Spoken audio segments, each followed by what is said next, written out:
It's 11 o'clock in Geneva. Good morning to all of you. A very warm welcome to all on the call today who are interested in energy for displacement, in displacement settings for displaced people. My name is Thomas Furgrup. I have the pleasure to moderate the session today. I'm the strategic lead of the coordination unit for the GPA, or that's the abbreviation, or and the long name is the Global Plan of Action for Sustainable Energy Solutions in Displacement Settings. And what this is all about, we will tell you in a minute. Let me share a screen to guide you through what we have prepared for you. Can you see my screen? Yes, Thomas. Now you can see the agenda, the full screen, right? Yes. Perfect. Okay. So yes, let's get started. So in terms of housekeeping, nothing sensational. The meeting is recorded. Do feel free also to introduce yourself when you take the floor. Please also feel free to leave your video on if you have enough bandwidth. It's always nice to see people, and I think we all would like to do this in person, but we know it's not possible. And please introduce yourself in the chat.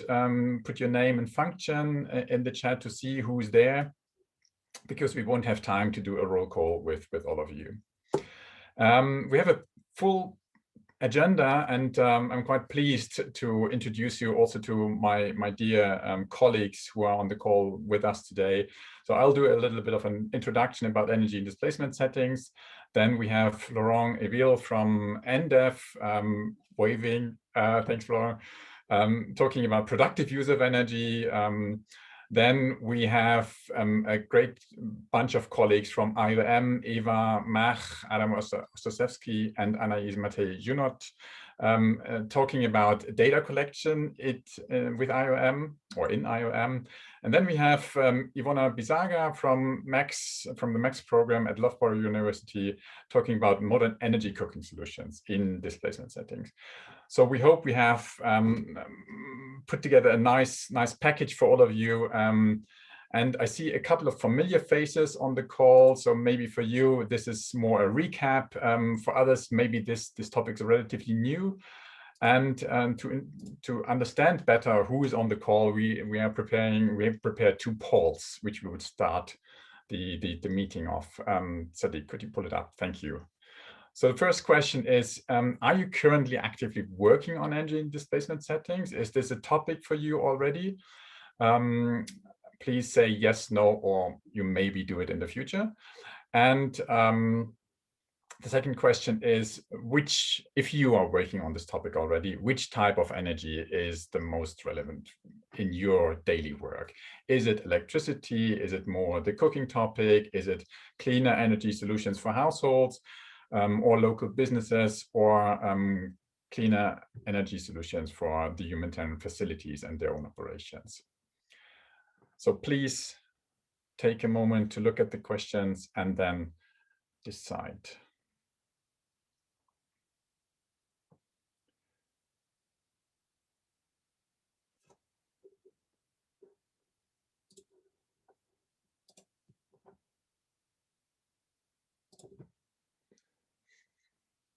Okay, Sadiq, I need your guidance. Can you pull up the results?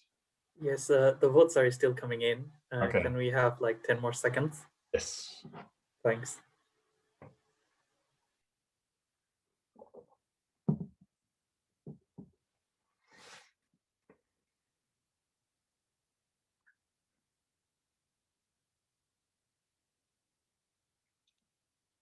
Yes, and do add your contact details to the chat.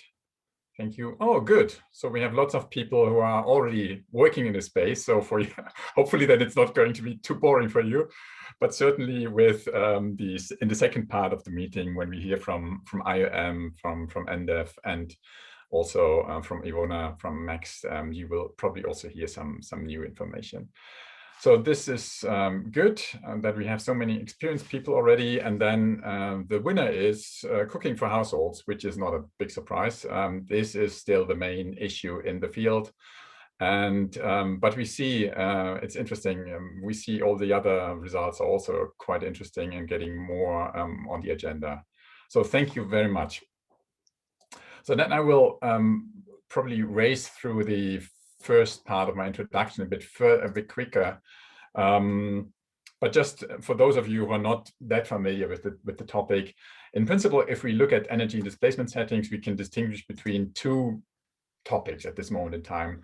On the left side, you see the typical cooking solution, which is the common situation in displacement settings. A freestone fire, cooking with firewood. And we know roughly that 80% of the displaced population of refugees living in camps, to be precise, are still relying on solid fuel for cooking. And honestly, we need to stop these inefficient and unhealthy cooking practices. As you can see, lots of energy is disappearing next to the stove, so that it's a very inefficient and unhealthy solution. On the other hand, the currently big topic, especially among humanitarian agencies, is what you see on the right, replacing the old diesel-powered infrastructure. And for those who are not familiar with the sector, these diesel-powered infrastructure are usually powering common services like water pumping, electricity, providing electricity for offices, for health posts, and all of this. And we don't have really an accurate number, but there's an estimation out from a research 2 years ago, which suggests that roughly 400 million is spent for fuel and maintenance every year. And honestly, another point from our side, we need to stop burning this money because it's actually wasted, the money is gone, and we can do better. We can invest in solar systems. And we are all, many organizations are working on this, and this is on their agenda. And what we don't see in these two pictures here is actually the topic which is of extreme importance, which is electricity. So we know that 90% of displaced population of refugees living in camps don't have access to electricity. At very best, they have a solar lantern, which is quite common now in the kit. What happened if we don't address the cooking topic? And we heard in the poll, it's the most important topic still. If we don't address this, we have prepared a few pictures from Bangladesh. This is how it looked like in 2017 before the latest large influx. You can see on the far end, there was the original camp, which was there since a couple of decades now, 2 decades, I think. And you can see lots of green and typical situation in Bangladesh. This is how it looked like beginning of 2018 when the first influx came in. And this is how it looked like at the end of 18. And it's clear you can see the differences. And we saw lots of biodiversity. We saw conflict with locals over firewood and also with elephants in the case of Bangladesh. And on the other hand, we see landslides, accidents, flooding, and obviously also hygiene problems because of spoiled groundwater. And just to be stay a little bit on the negative side, these are examples of cooking projects which we see still sometimes in the field. On the left side, you see a graveyard of parabolic cooking solutions that is basically a very cheap solution where the sun is captured in this parabolic mirror, and then there's a pot in the center of this, and this gets hot. And previously that was seen as a very easy, cheap solution to set up. And what we see from the field, it's not going to use. So it's not recommended to do these programs anymore, these projects anymore. On the right side, we see something like our colleague from WFP sometimes calls it the pottery class. So it's basically a mud stove prepared with local materials, which isn't per se a good idea, but also they are quite inefficient, and it's nothing we would recommend in the future. So please don't do this anymore. But rather focus on solutions like this. Obviously, they're more expensive. There are lots of other issues with that. But on the left side, you see a typical LPG cooking solution, a gas cooking solution. And on the right side, you see a very modern cooking solution with electricity from a social company called Pesito and from Denmark, which are currently tested in Uganda, and they're in this moment in time also establishing a little factory in Uganda. So there are other solutions out there. This is the point I want to make here. Okay, if we agree that these are good ideas, then let's look at the challenges. Why wasn't it happening already? And many of you will know these more or less from our own experience, or maybe some of you have seen similar slides as well. So first point is energy is not a formal priority in humanitarian assistance. We obviously know that providing water, shelter, and health, and so the immediate needs is the most important activity, and energy is unfortunately still seen sometimes as a luxury in these settings. And we also see or saw in the past that food was provided, but not the energy to cook the food. So that's something we need to change. Second point is displaced people are not included in national or international energy access agendas due to the fact that they're sometimes living in isolated areas where sometimes they live illegally in the country. They're not part of any statistical exercises, so we don't actually capture the energy access level they have right now, and also they're not included into energy grid extension plans, for example, in these countries. The third part is energy is underfunded, but obviously you can say this for many parts, many topics in the humanitarian system. But here in our space, it's also not used in the most efficient way. If we're still burning diesel every day and in many thousands diesel generators, then we don't use the money in the most efficient way. Then there's very limited expertise in the field. So if you look at the broad numbers of energy experts, we are probably talking about in the field 30, 40 persons in total, and that for almost 100 million people now. So this is the amount of the scope we're talking about here. And the fifth point is data, and this is coming back to IOM's presentation later on. Data is often either not collected or very limited and not shared properly in our sector. On the other hand, we see a lot of opportunities with clean energy solutions, and I want to give you a few which are obvious and a few which are probably a bit more elaborated and maybe new for you as well. Obviously, we see the environmental benefits. That's a given. Another opportunity is here to actually reduce the energy costs for displaced population. I mean, this is probably something which not many people know already. The displaced population, they're already buying energy services. They're buying candles, kerosene, they're buying firewood sometimes, they're buying charcoal. So, and they're spending quite a lot of money of the little money they have on energy, far more than we in the Western world are doing. And we see actually for every dollar invested into energy programs, you get $1.40 to $1.70 in return. For example, the topics about greening energy infrastructure, replacing diesel generators, is you have an immediate savings depending how you structure your contract. There are immediate savings in terms of health costs. There are additional benefits in terms of income generated by productive users, which will be the topic of Florent's presentation later on. So there is value for money in this in energy. And something that those of you who are longer in the humanitarian system have known this forever. There's this notion of bridging short-term humanitarian response to long-term development.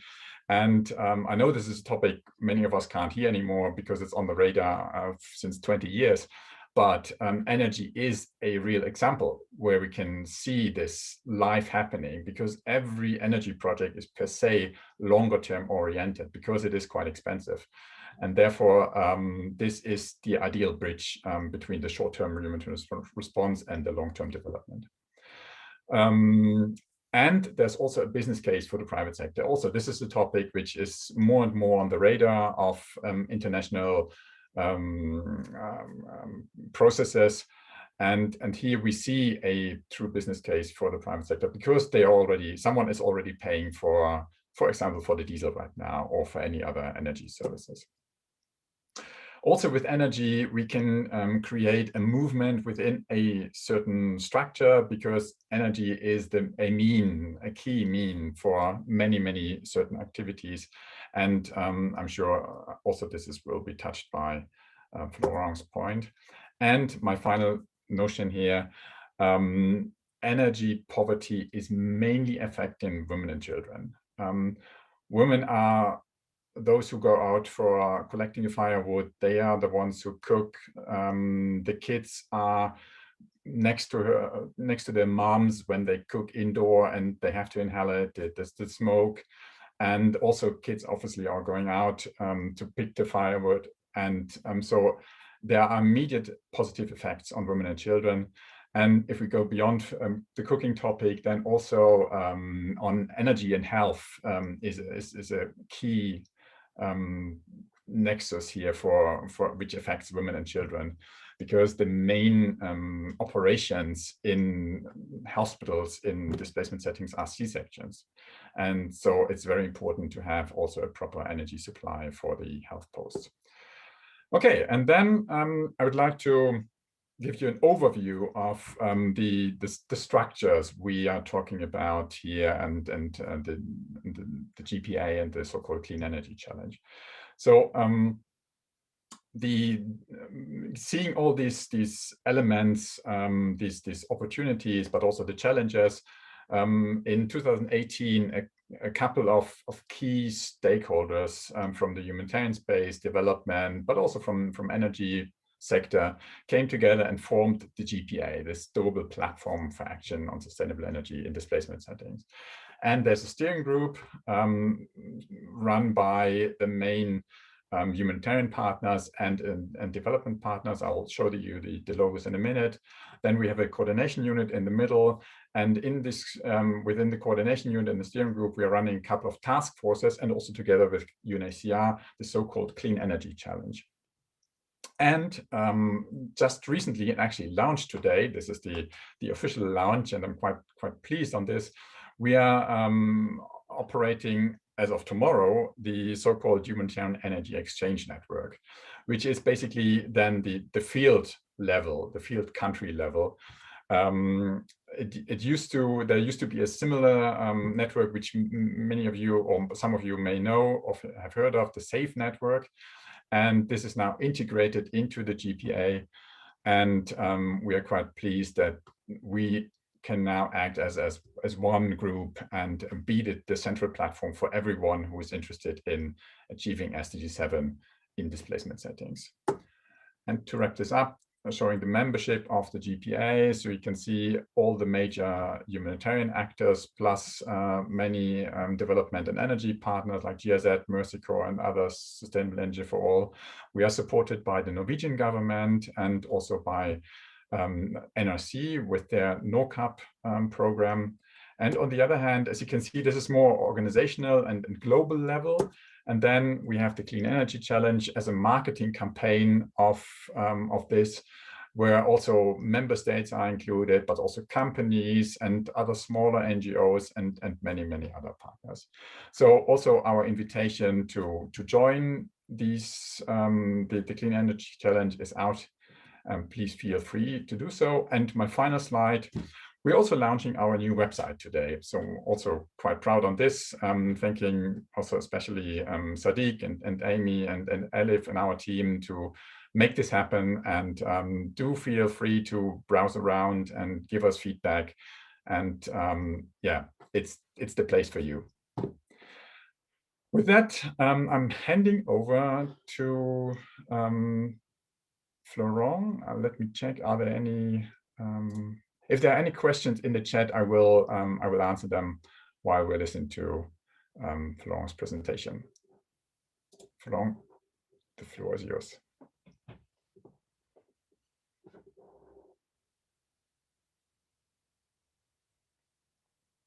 You're still muted, Flo. Yes, can you see my screen? Okay, perfect, with the presentation. So it's we don't really use Zoom, so sorry for that. Okay, thank you very much, Thomas, for this opportunity for us to present the work, the collective work of what we would call the Ndf family. So first, I would like to go on what is Ndf, because it's not always clear for everyone.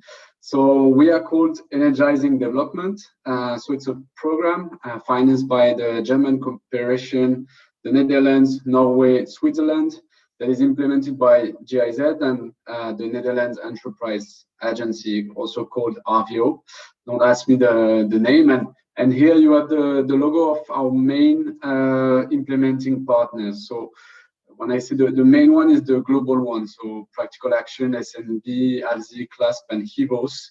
We work directly with them at the global level, and then in some countries, we also work with local NGOs or international NGOs with a presence in the said country.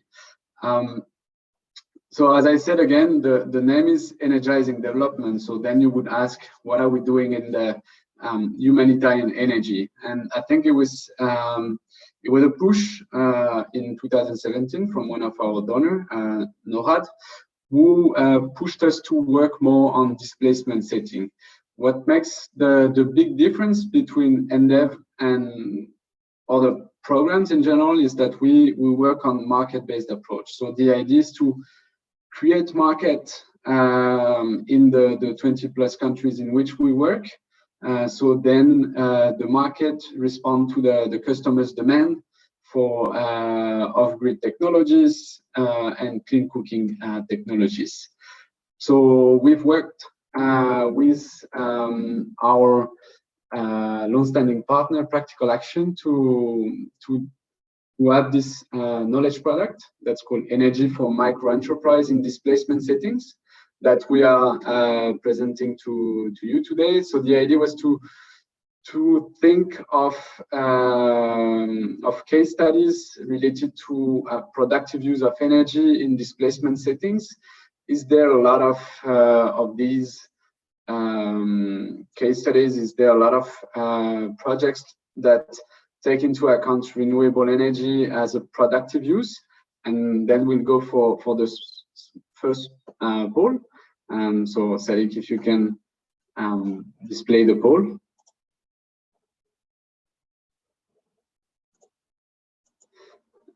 So in the poll, we are asking you what's a productive use of energy according to you.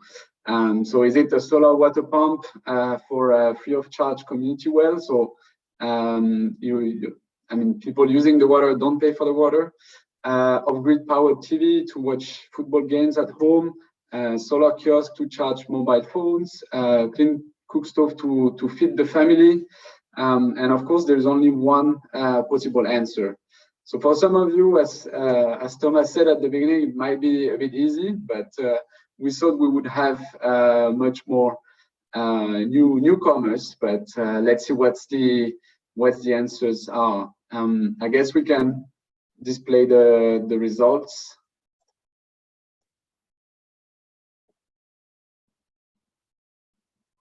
Can we see the result? Yes. Okay. All right. Yeah. So the majority of answers are positive. Yes, it's a solar kiosk to charge mobile phone. So it was a bit confusing with the solar water pump, but it was in the answer. So if the water it's not if it's free of charge, then it's not a productive use of energy, because in our definition it's these energy use that allow people to make money, and so then they can sustain their livelihood. is the same with the clean cook stove, to feed the family. So that was the important part of the answer, to feed the family and not to make a business out of it. But in the different project that we studied in the paper, we do have also productive use of energy for clean cooking, such as in restaurant, tea stalls, and bars, and so on and so forth. And also, yeah, we also take into account, not in the paper, but we also have thermal energy use for productive use, such as smoking fish, for instance. So again, a bit of presentation of the program. So that's a map of where Ndf works in displacement settings, or in humanitarian energy in the large sense. So I will not go through every country. I will just invite you to go on our website. We do have not a specific part for the humanitarian energy, but we try to support our countries to more and more take into account this humanitarian energy in their program and displaced population. Then another project that we are running is called the Smart Communities Coalition Innovation Fund. So again, in this will to have more market-based approach, we run a competition for private companies or private companies in a consortium with NGO to support refugee needs in Kenya and refugee electric needs in Kenya and Uganda. And so it was all based on the different business models. And the 4 winners, they are actually all providing productive use of energy, which was not the intention at the beginning, but then we see that as soon as you work on a business model, it's you make the line shorter between the client and the company, and that's why the independent evaluation committee selected these 4 winners. So let's go directly on the paper and to this presentation. So the paper is has been launched about 2 weeks ago. It's on our website, and I invite you to read through the paper. And you can see here all the different organizations who participated to the definition of the case studies and the paper. So it was run by Practical Action, and they had the chance to interview the different colleagues from Mercy Corps, SNV, WFP, ILF, to talk about their project and to kind of create this momentum and to share ideas on how to better collaborate and how to support productive use of energy in displacement setting. So just a few key facts. I think Thomas already mentioned them, so I will not go through them again. What was interesting for us is that there is a clear shift in the Ndf countries towards protracted displacement, because we don't. So we work in Bangladesh, but not really in displacement settings, and we don't work in the Middle East. So this more and more protracted displacement, it's a clear support to market-based approaches, because building markets take time. You need clients, you need energy providers, you need also what is really important, and I again engage you to read the paper.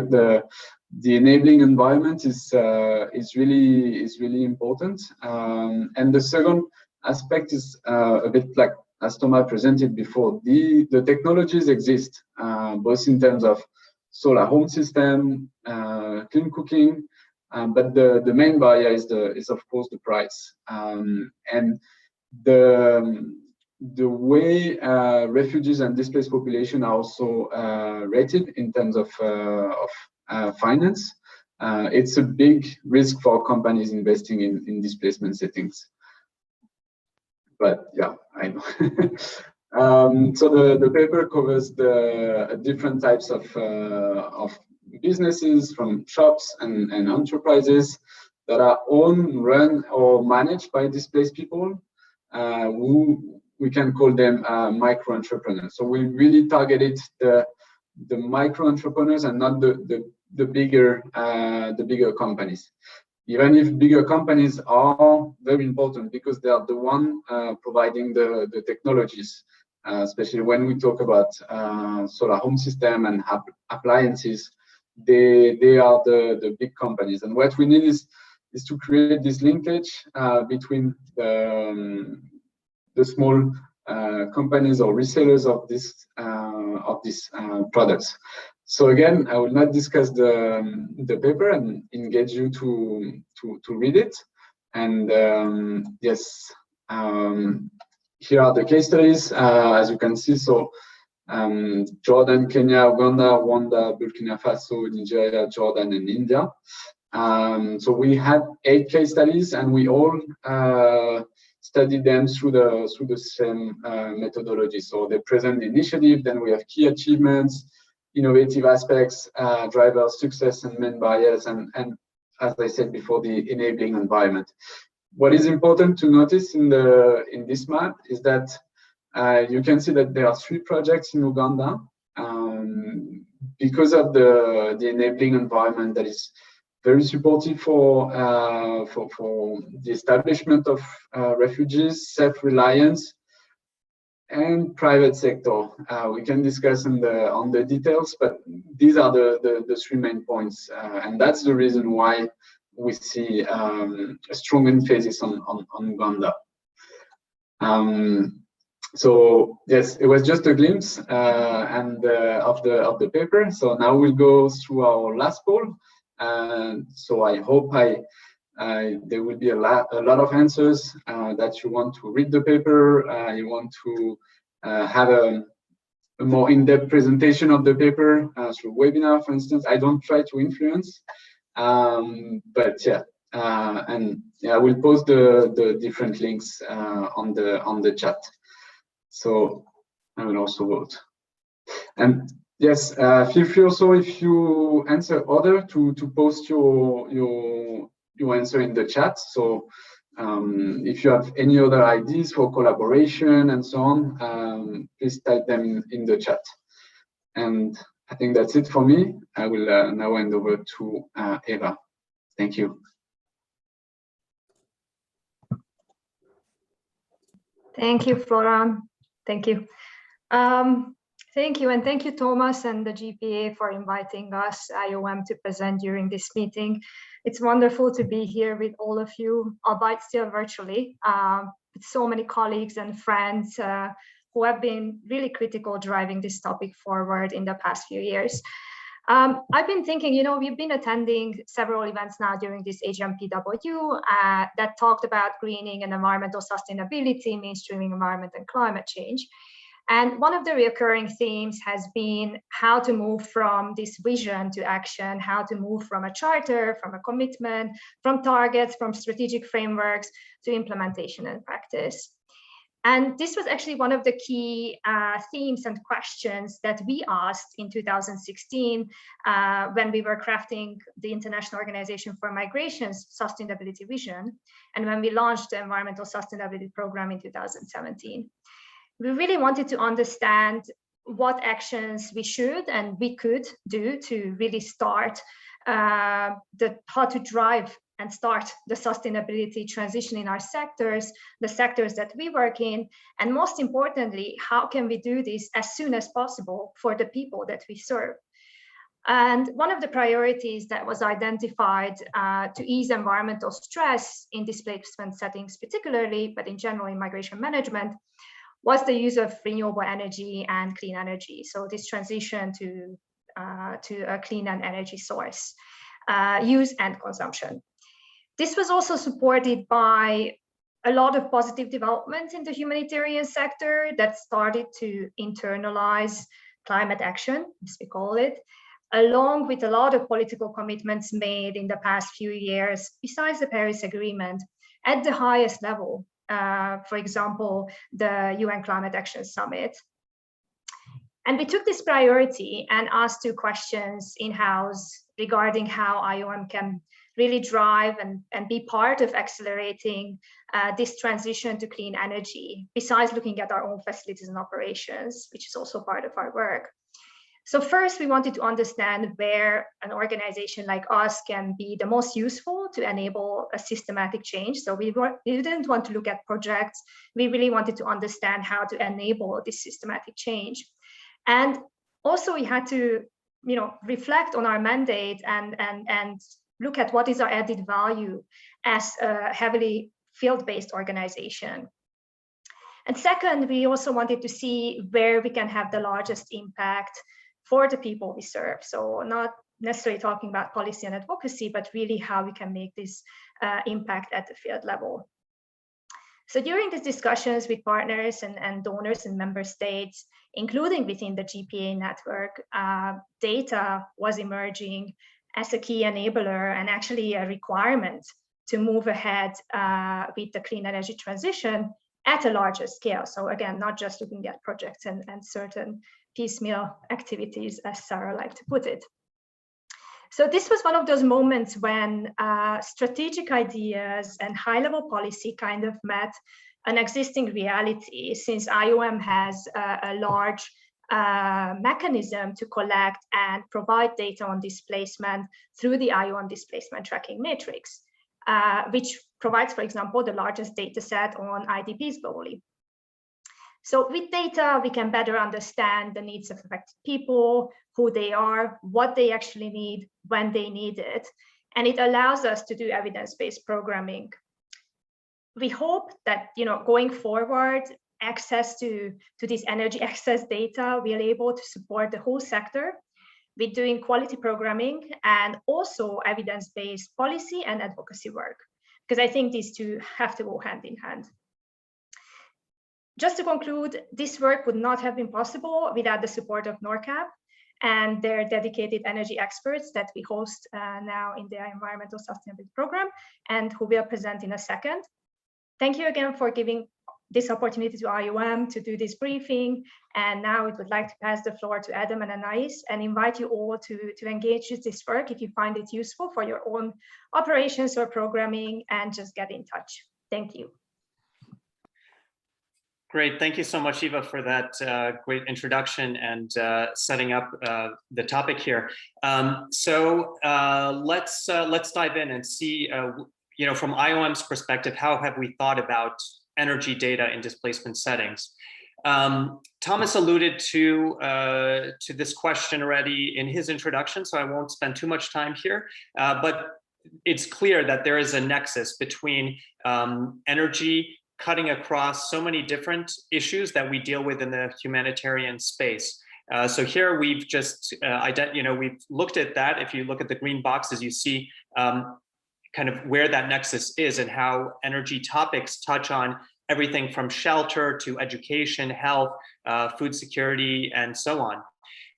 So as we've said before, the data on this topic up until now has not been very well organized, nor has there been clear ownership for this data and responsibility for collecting it in any kind of systematic way. So that's also been a thought behind IOM. We have this already existing infrastructure that Anais will talk about, the DTM, to collect various types of data.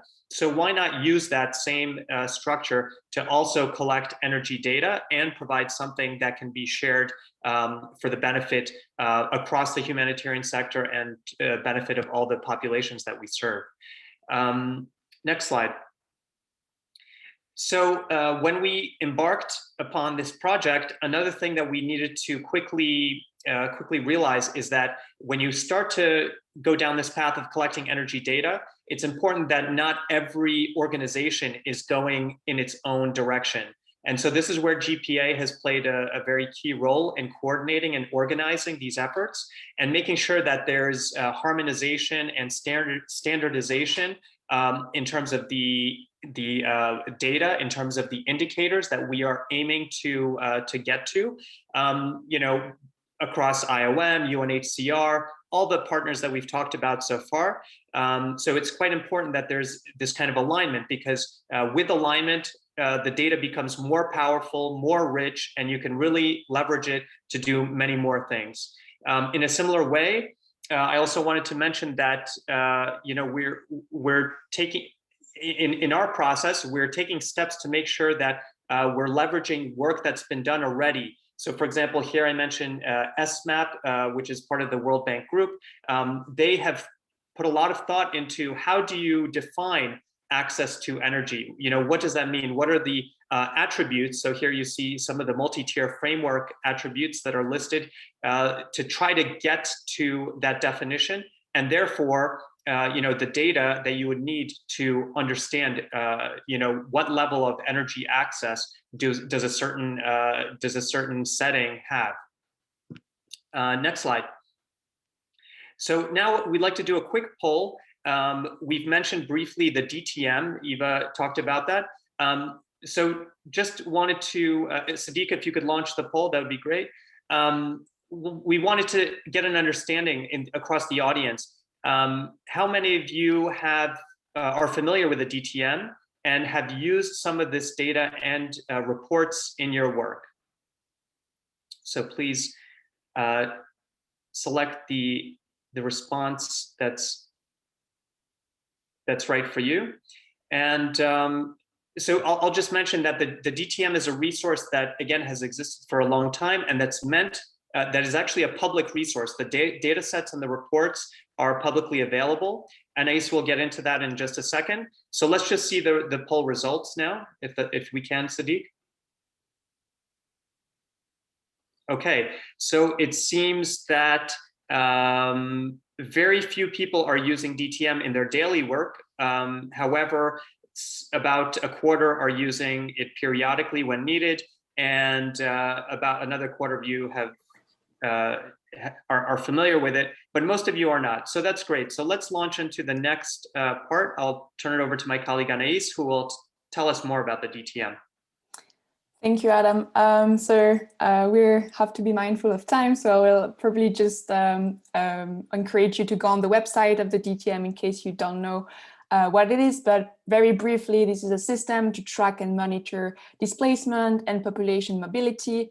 It's been implemented since 2004, and it's been very active with a lot of data collectors or enumerators on the field and a lot of technical experts present within IOM operations. So I really highly encourage you to go on the website and look at the data sets and reports that are available. So DTM is organized in 4 different components, and today we're going to talk about the one called mobility tracking, which basically look at cross-sectoral needs systematically, and more specifically, we're going to brief you on the multi-sectoral location assessment that we call MSLA for short, that is using key informant interviews as a data collection method in order to kind of have a data on different needs of displaced populations. And really where I want to emphasize that there is a very strong network of enumerators and technical teams within IOM country missions, and that's where we're going to leverage it for energy data. So how it works, these MSLA, these assessments are made and using already suggested standardized questions. Basically, DTM teams on the ground kind of pick and choose the most relevant ones, and they are already organized. And as you can see on the right, they have a suggested question, suggested answers, also an analysis, kind of an example of a descriptive analysis, but also more importantly, some highlight of for whom these data could be of interest across different clusters. So what we've done within IOM in the last few months is to create a dedicated energy field companion, because the existing ones from other clusters, from WASH, shelter, and so on, were touching on energy, but not specifically enough. So we've suggested standardized energy questions and answers, as well as indicators. And we've also developed an analysis framework, right? We're not just collecting data, we're also providing the correct process and support for analysis. So here, really briefly, I will just touch on the different categories that these DTM MSLA will be able to work on different areas. There is cooking, there is electricity, there is space heating and cooling in different, depending on the context needs. There is wash also, where there is a clear energy nexus. And the final category is the general category, where we look at kind of the priorities from the perspective of the displaced population, but also we're trying to identify the different barriers that are preventing access to energy. So due to time constraint, I will not go into detail on the different indicators and information needs that is covering, but just to finalize this, we would like to tell you a bit what can you do with the data once you've collected them. So it can be kind of identifying gaps, but also flagging issues with distribution of energy products. We've talked briefly on like solar lanterns and so on. It can also be kind of looking across different sectors. What are the potential negative impacts on protection, food security, the environment, trying to be a first like flagging issues, but also looking at identifying groups and locations that have limited or no access to energy, and be able to kind of identify them and take action based on that. And finally, the last one, because we were talking about SDG 7, hopefully this is also a way to create an energy baseline and track progress towards SDG 7 in displacement settings. So on the right, there is a short question. We would like you to type your answer in the chat about basically what would you use the energy data for if they were available for your current context, the work you're doing currently on the field. If you were to get that type of data, what would you use it for? So I will leave some time to type that in the chat, and I will just finish on the next steps for IOM. So we're planning to pilot these energy assessments that I've just talked about very briefly in 6 different countries. We're currently doing it at least in Mozambique, and we're waiting and coordinating with 5 other countries. Hopefully the data will be shared with the wider humanitarian energy community, either for sure through the DTM website and data sets, and hopefully through the GPA data platform that probably we've either mentioned, or maybe someone can put some link in the chat. And hopefully we're also aiming at kind of making sure that the methodology that we've used, the tools we've developed, are transposable and usable by other organizations, because the idea is really to make a step for the whole sector towards harmonization and kind of moving to the same direction altogether. And just a slight final note on the fact that we're going to transition from the assessment work to the energy financing solutions work over the next few months. So after having the data and trying to design interventions, we need to also look at how are we going to finance it from the energy access projects, but also the institutional decarbonization that Eva was mentioning in the introduction. So that's it for us. Sorry for rushing through that presentation, but hopefully there is enough time for the next speaker. And yeah, if you have any questions, we'll try to address them in the chat, and please feel free to reach out to us. There is our email address, and yeah, thank you for your attention. And yeah, I think Ivona will be next.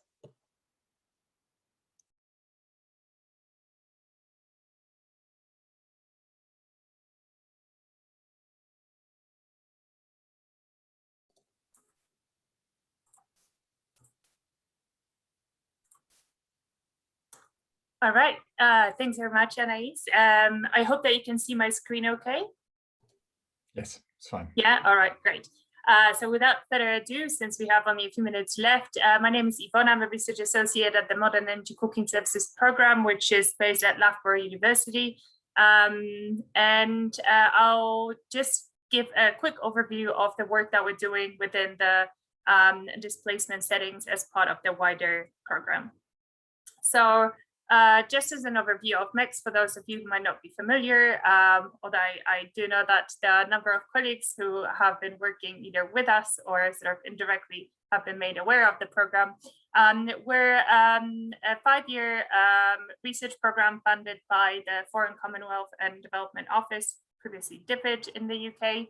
Our key partner is ESMAP, but we also partner with a number of sort of academic and other institutions, both in the UK and in the countries where we that we focus on. And you can see in the map, that's the 15 countries of interest to MEX. However, having said that, we have partnerships across Sub-Saharan Africa and South Southeast Asia, not necessarily just there. So the goal is to forge research partnerships that will sort of help push the agenda for the transition to modern energy cooking, support innovation and help sort of scale it up, as well as look at solutions that will allow to transition the most vulnerable, the lowest income communities, households in the priority countries and beyond. So really sort of focusing on, what do we need to facilitate those transitions, and how can we help sort of inform the different stakeholders who are participating in this effort towards SDG 7, specifically for cooking. But because we're looking at modern energy cooking services, electrification is something that is just as important for us. So we're talking about electric cooking, as well as LPG, biogas, solar, ethanol, etc.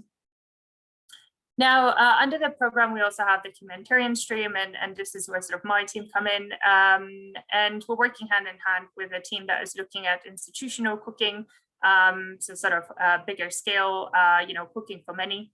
But under the Humanitarian stream, we're looking at the transition pathways for displacement settings, again, technology innovation and ways of delivering them, so business models that really make sense for those communities, populations, obviously given the very sort of contextual challenges that come with it. And then capacity building and scale up, and part of the work that we're doing here is actually with GPA and UNITA on energy delivery models training, which is currently ongoing.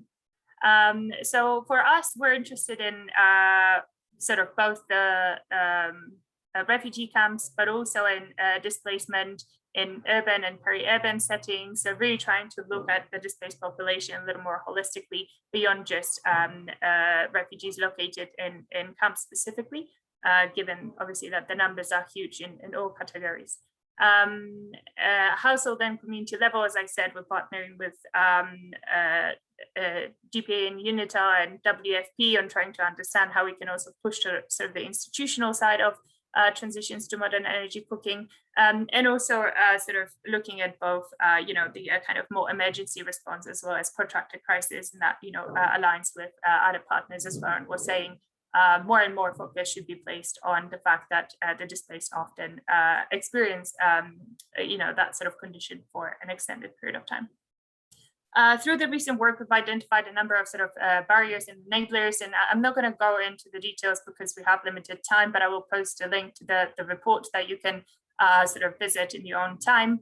But certainly issues around sort of policy and or political commitment, as well as financing and coordination. I think on the coordination side, there's been a lot said.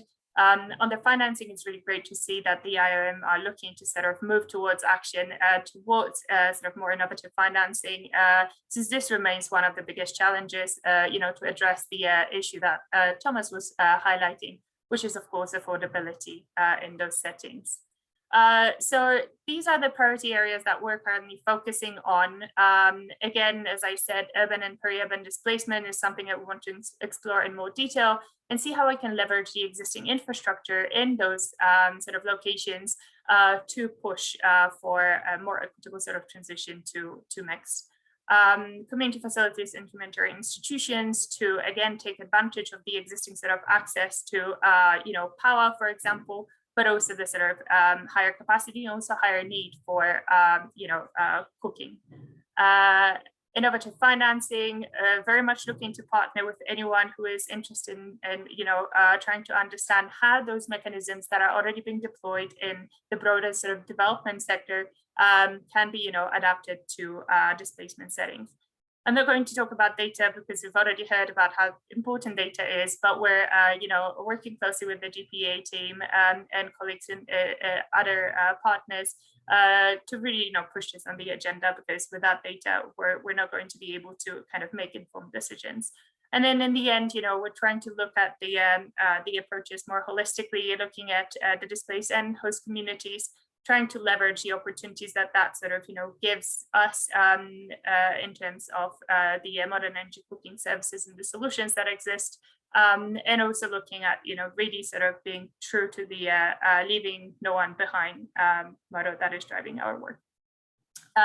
I will leave this question open if you would like to add anything that, you believe is a critical area of inquiry that could help us, advance this agenda towards cleaner, energy, modern energy.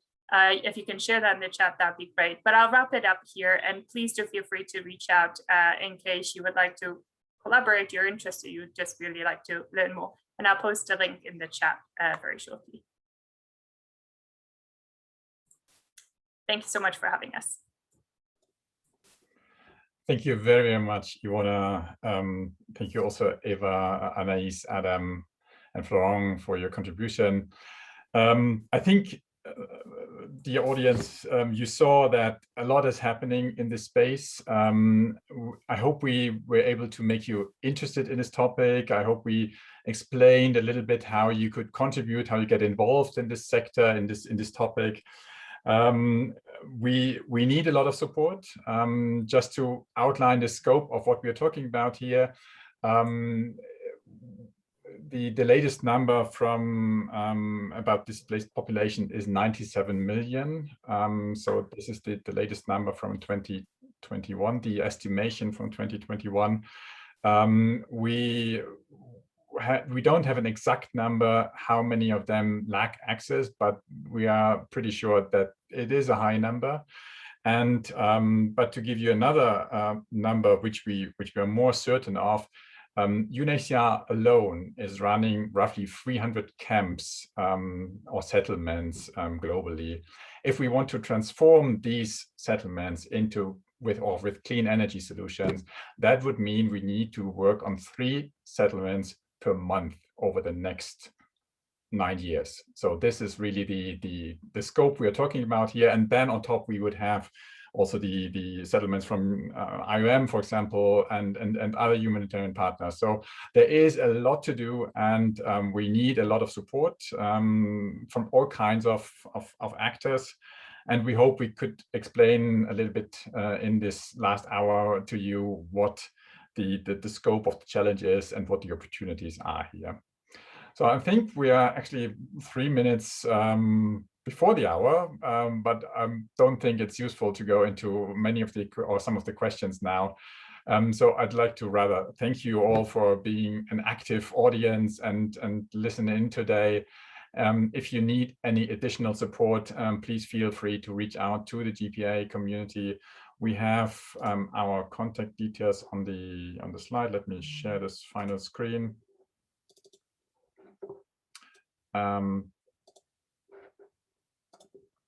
Sorry about this. So the humanitarianenergy.com is our website. We have the LinkedIn group. Do feel free to come in here and just subscribe to this, and also to our newsletter in order to learn more of what we're doing. So thank you very much to all, and looking forward to seeing you in one way or the other in the future. Thank you.